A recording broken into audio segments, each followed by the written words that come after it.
আসসালামু আলাইকুম এভরিওয়ান, আপনারা সবাই কেমন আছেন? আলহামদুলিল্লাহ আমি ভালো আছি।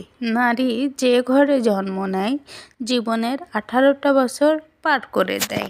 পরিবারে সবার কাছে কত আদরে থাকে। একটু অসুস্থ হলেই মা বাবা সব কিছু তোলপাড় করে দেয় শুধুমাত্র মেয়েকে সুস্থ করে তোলার জন্য। যে বাবা মা মেয়ে না খেলে নিজেরাও খায় না, সেই বাবা মাকে ছেড়েও চলে যেতে হয় একদিন। পর হয়ে যায় প্রতিটা মেয়ে। যেই ঘরে জন্ম হলো সেখানেই সে আত্মীয় হয়ে যায়। স্ত্রীকে যেসব কথা বলা উচিত হবে না, যত ঝগড়াই হোক কখনোই বলবেন না তোমাকে বিয়ে করা আমার জীবনের সবচেয়ে বড় ভুল ছিল।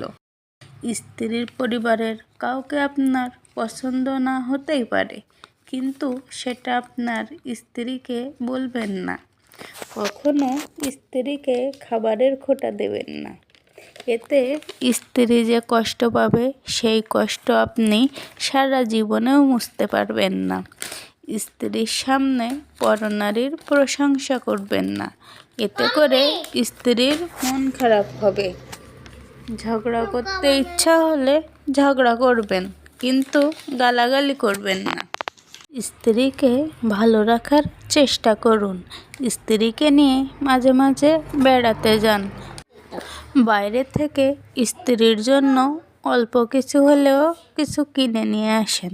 সেটা হোক ফুল অথবা ঝালমুড়ি অথবা ফুচকা, যে কোনো কিছু একটা নিয়ে আসুন, দেখবেন স্ত্রী কত খুশি হবে।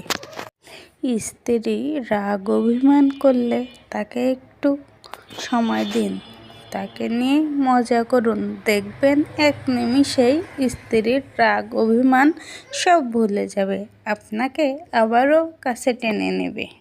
স্ত্রীকে খুশি করার জন্য অনেক অনেক টাকা পয়সা লাগে না। স্ত্রীকে একটু সময় দিন, তার কথা শুনুন, দেখবেন আপনাকে সব কিছু উজাড় করে দেবে।